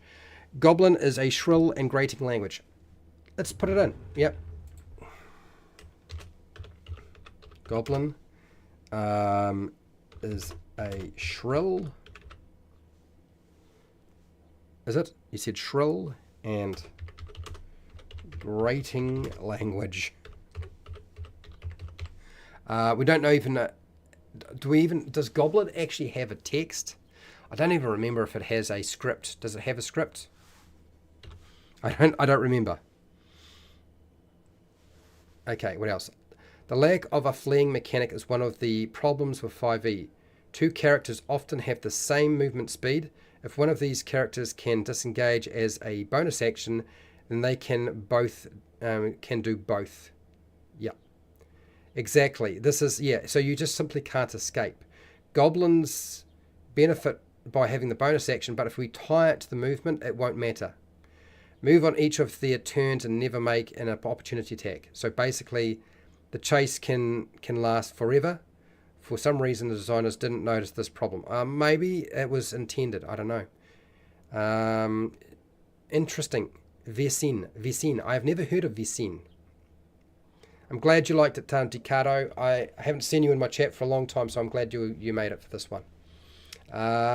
Players have bonus actions to give them an advantage versus the enemy. Yes, I know, and this unbalances the game heavily in favour of the players and broke challenge rating. Yes, Fred Huber, that is one of the things that broke the challenge rating system, but that is not the only thing, as you know. And both of us have had discussions around this. 2 goblins in a trench coat. Let's do that. Raid. The colorization gives them advantage in stealth when underground. I'm not even going to worry about underground. I actually like the idea that they can partially change the color of their skin, so that sort of helps. I just gave them stealth and nerfed it at the same time. Yeah, you did. Gave them stealth and nerfed it at the same time. Well done. Change color as an action. No, I don't think an action is the way to go. I think that's unnecessary. I think it's completely unnecessary. You know, there are certain things as a race or species that where an action makes sense. But when you're dealing with race and species, I think the vast majority of things should not be a limited resource, because it really doesn't make sense. Why is it that you can only use it once, or only if, you know, after 1 to 3 months in a certain environment, the goblin's skin will take on the hues and colors of their environment. Possibly, either do proficiency or advantage, not both. So, because this is the first time I'm writing it, I'm doing both. I can take stuff away, but it's probably easier. And also, too, I'm not convinced that numerically it's going to be a huge deal, frankly. Numerically, I mean, you know, I don't really think it's going to be a huge deal. Advantage is supposedly a +5. Proficiency, though, what is proficiency at low level? It's +2. It's not a big number. Do you know what I mean? Looking forward to yes, got that. I see goblins as scrappy, improvising weapons because of it and what's around. Possibly, yes. A bucket for a helmet. Sounds fun. Goblins would use buckets as helmets for sure and make holes for their eyes. Okay, cool. All right, so this is what, again, I'll make it clear. This is the first time I've done this, so I'm making this like a first draft. Now that we have a first draft, they essentially, let's say, they have 1 dark vision, Fury of the Small, which I don't like very much, 2, nimble escape, 3, and 4 is stealthy. That's all we've got. So what does it actually look like for a goblin if we actually have a look at a goblin? And for 5e, it's really Volo's Guide. Okay, there have been some changes to the goblin for sure, but let's just start there. And then I'm going to open up the monster manual and let's see, is what we've done here in terms of playable race kind of what the monster is doing? Or is it not? That's the question. The problem too with the goblin is the goblin's got very little going on. There's not an awful lot going on. There really isn't. I'm just going to mark the chat to see where I'm up to. What do you got here? Negative space. I really like bonus action because I have to hear people. I have to hear people who try to maximize their character consistently talking about finding ways to use their character a certain way so that they can have a use for it. Yeah. So one of the problems I've always found with bonus action, because you get 1 bonus action and because they are a thing, is you got that they will move, then they will take their action, and then they will take free actions, okay, or 1 free action, or whatever the heck it is, however you want to determine it. It's called an interaction now, isn't it? An interaction. It's kind of like a free action. Speaking is a free action, okay. But then we have the bonus action, and unfortunately, the word bonus action. There's 2 ways when you say the word bonus action that a player, when they're new, is going to register this. One, you're going to say bonus action and it's completely different to your main action, which is often not what new players associate a bonus action with. What they think is when you get a bonus action, you can do something else just like your main action, which of course you can't. There's the other way, is that you identify that the bonus action is completely different to the action. It's the wording. If they had never called it the bonus action, it wouldn't have been a problem. If they'd called it something like the swift action, like they did in the past, or the minor action, it wouldn't have been an issue. If there was never any such thing as a bonus action and there were just actions like they did in Pathfinder 2e, and they just get 3 actions and, you know, these are the things that are actions and away you go, it would probably be less confusing. I wouldn't say that Pathfinder 2e is less confusing, okay? I've looked at the rule system and I'm still reluctant to do a video on the topic. One, because I haven't played the game, and two, because it is so complicated. So complicated. It's definitely hard work to deal with. So this is one of the reasons why I don't like the bonus action. But also too, the bonus action's a problem because monsters don't usually get bonus actions, players do, and yeah, it just makes it hard. This is why, yeah, this is a discussion for another day. Anyway, let's deal with the goblin. Let's read out the goblin from Volo's Guide to Monsters and see what the goblin has and does. So they have dark vision. They have apparently their dexterity goes up and constitution. Don't worry about any of that. We'll just leave it. They have nimble escape. I've changed nimble escape. I've changed the language. I've added stealthy. And that's really all the goblin does. There's nothing else to it. So that's pretty simple. There's nothing much to that. It's also really, really boring. Anyway, let's grab the monster manual, okay, and let's have a look at the monster manual. You got to go? No problems, Fred Huber. Thank you for being here. I appreciate being here. Your feedback has been really useful. Oh, you don't like the bonus action. Okay, I got it, negative space. Yeah, okay. Well, you've got somebody who agrees with you. I don't know that means, again, I don't know that just because we agree on that is that important. But here, let's go and have a look at the monster, the goblin, in the monster manual for 5e. Because I think that is even more interesting as a design problem. When you think about what a goblin does and the complexity of the stat block for the goblin, which is not that complicated, it's really basic. It's like the orc. It is probably better designed. Frankly, I think the goblin stat block is better designed than the orc, where the orc is pretty much like whatever. Here we go. So this is a goblin. So you've got hit points, armor class, you've got a speed of 30 feet. You have, apparently they've made them proficient in stealth, but they haven't explained why they're proficient in stealth. I've kind of done a little bit of explanation as to why that might be the case. And you've got nimble escape. And that's it. That's all the goblin is. You've got a goblin boss, and it's got a redirect ability. But that's it. There's nothing else. The goblin almost feels like it's one of those things that was a second thought. It wasn't like, there's nothing that we can think of that makes a goblin stand out in the lore. Is the problem because there isn't enough information on it? Is that where the problem lies? I'm not entirely sure. The other thing is, let me just go over here. Let's go to Goblin folklore.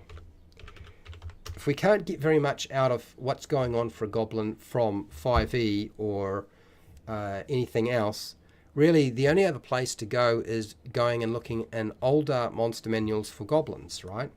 Folklore for the goblin. It's nice and big. Cool. Awesome. Let me just read some of this for you. And let's see if there's anything that we haven't done that we need to consider. A goblin is a small, grotesque, monstrous creature that appears in folklore of multiple European cultures. Okay, so we know they're a monster, they're monstrous, they're grotesque. Okay. First attested in stories from the Middle Ages, they are ascribed conflicting abilities, temperaments, and appearances depending on the story and country of origin. So that makes it very difficult to actually figure out what to nail them down to. Changing from mischievous household spirits to malicious bestial thieves. They often have magical abilities similar to a fairy or a demon, such as the ability to shapeshift. Now that's something that the goblin has never had in Dungeons & Dragons 5e, and yet goblins apparently can shapeshift. That's an interesting concept, it really is, and yet we don't have that. Similar creatures including brownies, dwarves, gnomes, imps, leprechauns, and kobolds, but it is also commonly used as a blanket term for small fey creature.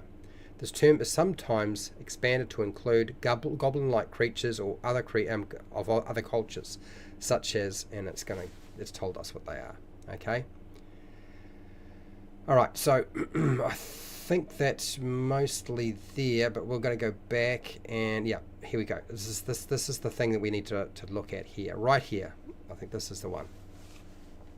The word goblin is first recorded in the 14th century and is probably from unattested Anglo-Norman. Okay, all right. So that's not really helping us. This is just where the word comes from. It doesn't really tell us anything. The only thing that sort of seems to be spelled out is that goblins may change their appearance in some way. Now we've included the ability to change their color skin. That's sort of part of it, right? But does it need to be anything more than that? I don't know. It's an interesting idea, though. It would certainly make them really odd. It would step on the It would step on the shape changer or the changeling as a playable race. Why would you play a changeling if you could just play a goblin?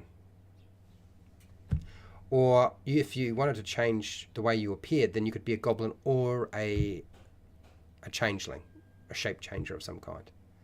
So yeah, an interesting sort of problem. I'm not entirely sure how that's supposed to work. All right, let's go back to Fury of the Small. When you damage a creature with an attack or a spell, the creature's size is and the creature's size is larger than yours, you can cause this Fury of the Small. I've never understood. I've never understood it in the slightest. If we're going to give them something that gives them the ability to be, furious and so forth, I just don't get that at all. I'm very keen on just removing it completely and going with the nimble escape stuff and the stealthy. The Fury of the Small, I mean, it's always nice for players to be able to do more damage. I know they like that, but does it fit the goblin? I don't know that it does. Honestly, I think it would fit more to have them being able to change their appearance than having Fury of the Small. Okay, what else we got here? I meant to say that shape-shifting could reinforce their... Yes, it certainly could. And I guess the problem, if I put it in, and I'm not against the idea of doing it, I really am not, because, the goblin's not getting very much as it is. Apparently we haven't been able to tie down what is it that's, specific about the goblin. How does that kind of work?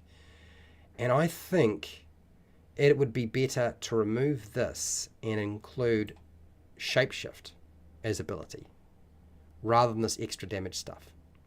And that would be much more goblin-y. Does that make sense? Shape shifter. So shapeshifter. Okay.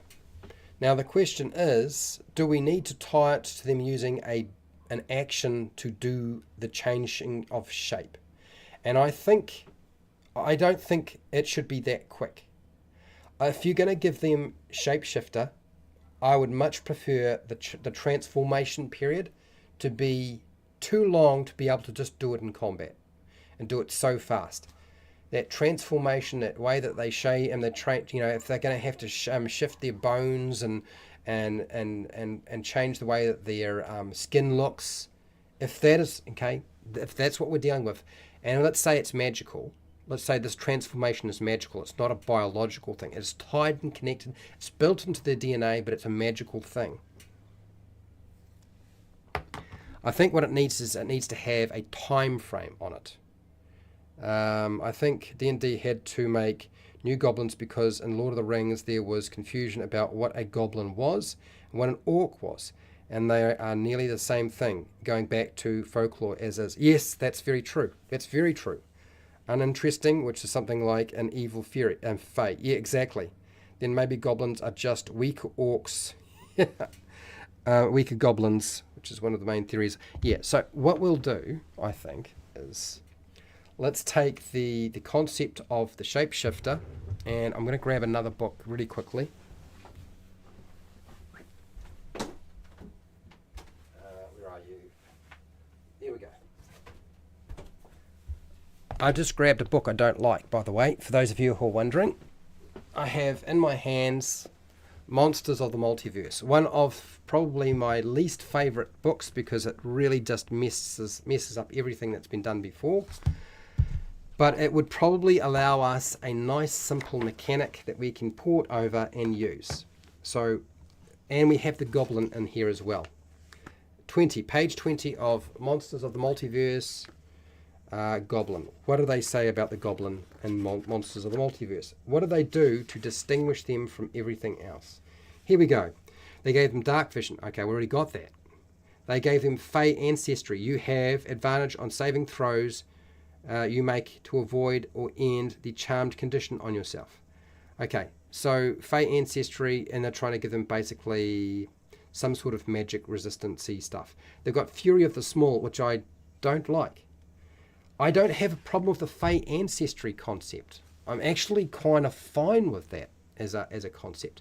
In fact, we could definitely include that because they really don't have that much anyway. 1, 2, 3, 4. But maybe the shapeshifter thing is going to be more interesting. Would it be more interesting to get, advantage on a saving throw against magic or being charmed, or is it going to be more interesting to be able to completely transform the way you look? And I really think the shape-shifting and shape-changing thing is probably much more interesting in terms of a goblin. And yes, I agree. It does reinforce the stealthy and the skin color change. So I think that is definitely... Let's do the shape-shifter for the goblin because I think it makes more sense. So let's use some of the wording that they have here to see if this is going to work. Save myself a bit of time. What have they got here in here? That's changeling. They've got the changeling on page 10. So how do we make the change? So if somebody is going to use the changeling, but they're going to use this goblin, how do we have a shapeshifter ability that is completely different to the shapeshifter that we've got in this book? Well, there is a lot here. There's a huge amount. Like there's way too much. So what I'm going to do is I am going to get rid of this. I am going to unfortunately go to a website. I do not like to go to this website. Do not give me a hard time for going to this website. Okay? I don't usually come here very often, but I am here today because we are looking for a quick way of grabbing the changeling traits. And I believe I have access to everything. I do not pay for this, by the way, people. For those of you who are wondering, do I pay for all of this stuff? No, I don't. I don't pay for it. Okay, somebody else pays for it for me. Okay, so here it is. This is this ability here. I'm going to grab this. I'm going to copy it. I'm going to drop it over into the document, and then I'm going to change it a lot because I don't like the way it has been written. To be fair. The way it is not going to work for me because I don't want the changing form to be exactly the same as the changeling. Changeling is its own thing. Yeah. Bonus action. No, we're going to get rid of bonus action. Last until the end of your next turn. No, we're not going to do that either. We're going to do something else. You know how I said let's just stick with things that kind of work. So here we go. You can change your appearance and your voice.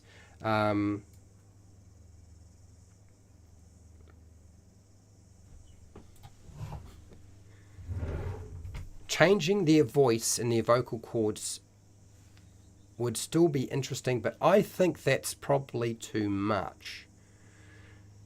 Although goblins did apparently change shape so that they could disguise themselves as something else, so maybe that's kind of interesting. But let's get rid of the as an action. Forget about the bonus action. Let's not even include that. So goblins, due to their magical and fey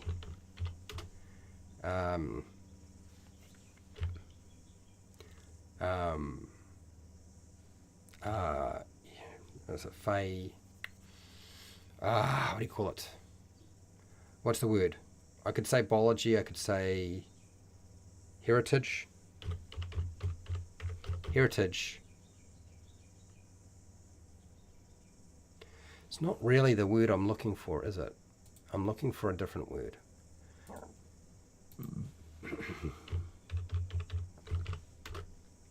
Thesaurus. Let's have a look. What do we got here? Physiology. Physiology is another word we can use. Heritage. Okay. Goblins due to their magical fae. Magical fae heritage and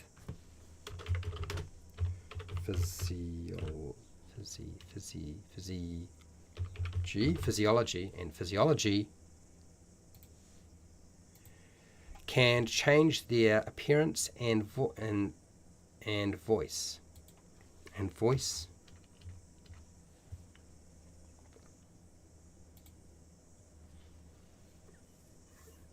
Okay. Now, if we're doing something like this, if we're going to do changing this, there's the time frame I'm thinking of is it's either 30 seconds or a minute. I think a time frame like that, so it's not something, it's not like a changeling could just do it in the middle of a battle. Goblins would have to spend a bit of time to let their body reform. And that's what I want to do with this. So goblins, due to their magical heritage, magical fae heritage and physiology, can change their appearance and voice.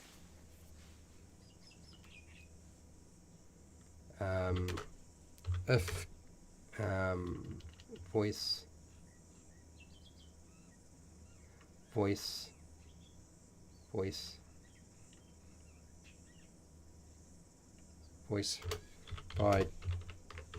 by whoopsies, by spending 1 minute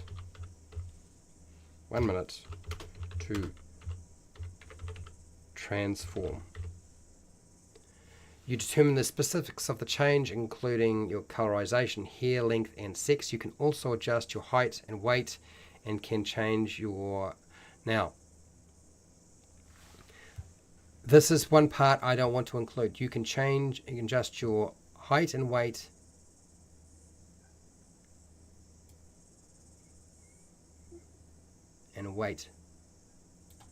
but not your size. I don't think we should do that. Let's leave that alone. Let's leave the size alone. But not your size. They're not going to just pretend to be some of the player character in the group. It's not going to happen. Not unless they're a small size already. You can also adjust your height and weight, but not your size.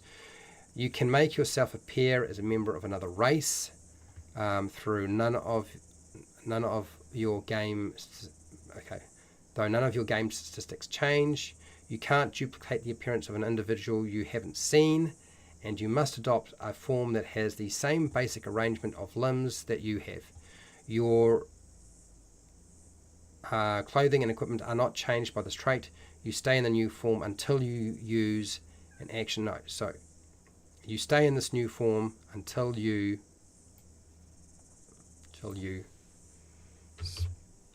spend a minute to transform. That's what I want to put in there. That's what I want to do.